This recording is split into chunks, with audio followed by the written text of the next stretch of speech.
Assalamualaikum warahmatullahi wabarakatuh. Perkenalkan, nama saya Rifki Putra Wijaya dengan NPM 202110715151. Yang terhormat Dr. Herlawati SSI MM Mkom selaku dosen pengampu mata kuliah Kecerdasan Buatan Fakultas Ilmu Komputer Prodi Informatika Universitas Bhayangkara Jakarta Raya. Izinkan saya untuk memaparkan materi yang telah saya buat dengan judul Jaringan Saraf Tiruan.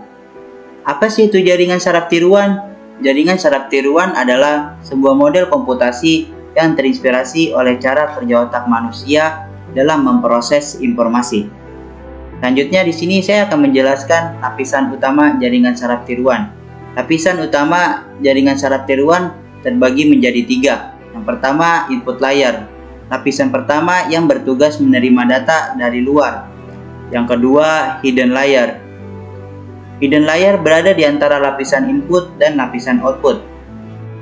Yang ketiga, output layer. Output layer lapisan terakhir yang memberikan hasil akhir dari jaringan saraf tiruan. Selanjutnya, di sini saya akan menjelaskan konsep neuron dan backpropagation. Apa sih itu neuron? Neuron adalah unit dasar dari jaringan saraf tiruan yang terinspirasi oleh neuron biologis dalam otak manusia. Di sini terdapat proses yang terjadi pada neuron. Yang pertama ada input. Input. Neuron menerima sinyal nilai dari neuron lain atau dari data masukan. Yang kedua bobot. Setiap input memiliki bobot yang mengatur seberapa penting input tersebut dalam keputusan akhir, dan bobot ini dapat diubah selama proses pelatihan. Yang ketiga, net input. Setelah input diterima dan dikalikan dengan bobotnya serta ditambah bias, dan hasilnya disebut sebagai net input atau total input. Yang keempat, fungsi aktivitas. Setelah menjumlahkan semua input yang sudah dikalikan dengan bobotnya, neuron menetapkan atau menerapkan fungsi aktivitas untuk menentukan apakah neuron tersebut akan dihidupkan atau tidak. Yang kelima, output. Hasil fungsi aktivitas adalah output dari neuron tersebut yang kemudian diteruskan ke neuron-neuron berikutnya di jaringan atau sebagai output akhir jaringan saraf tiruan. Selanjutnya, apa sih itu backpropagation? Backpropagation adalah algoritma yang digunakan untuk melatih jaringan saraf tiruan dengan cara menyesuaikan bobot pada koneksi antar neuron untuk meminimalkan kesalahan atau error pada hasil prediksi. Sini terdapat proses backpropagation, terdiri dari beberapa proses. Yang pertama, forward pass. Apa sih itu forward pass? Data input diberikan ke jaringan dan melewati setiap lapisan hingga menghasilkan output. Yang kedua, error loss. Setelah mendapatkan output jaringan, nilai loss atau error dihitungkan dengan menggunakan fungsi loss yang mengukur perbedaan antara output jaringan dan target yang diinginkan.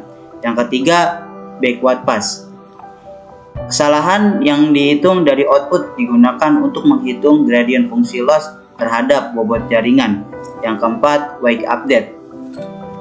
Setelah menghitung gradien, bobot dan bias jaringan diperbarui menggunakan algoritma optimisasi. Bobot diperbarui dengan mengurangkan gradien, dikaitkan dengan laju pembelajaran untuk meminimalkan error pada literasi berikutnya. Selanjutnya, di sini saya akan menjelaskan manfaat jaringan saraf tiruan.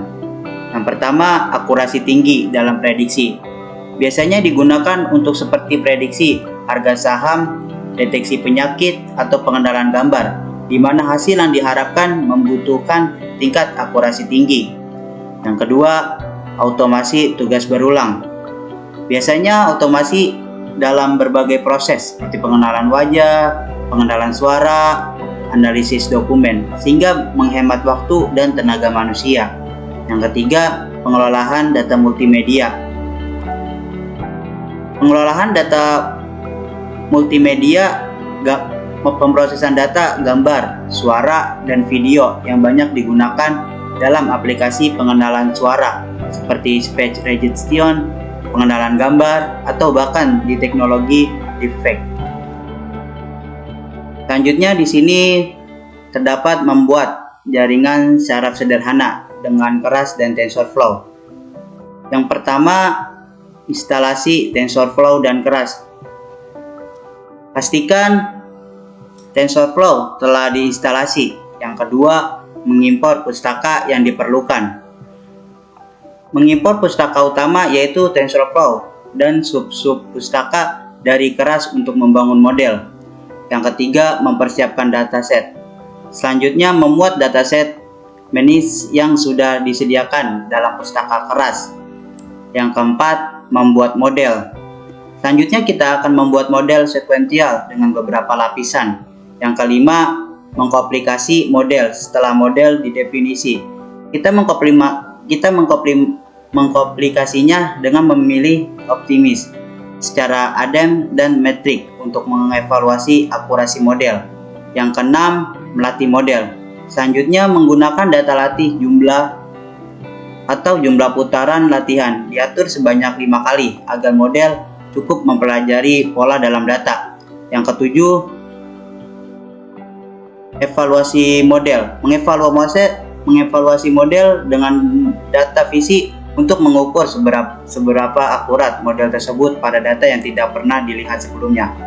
Cukup sekian dari presentasi saya, kurang lebihnya mohon maaf. Wassalamualaikum warahmatullahi wabarakatuh.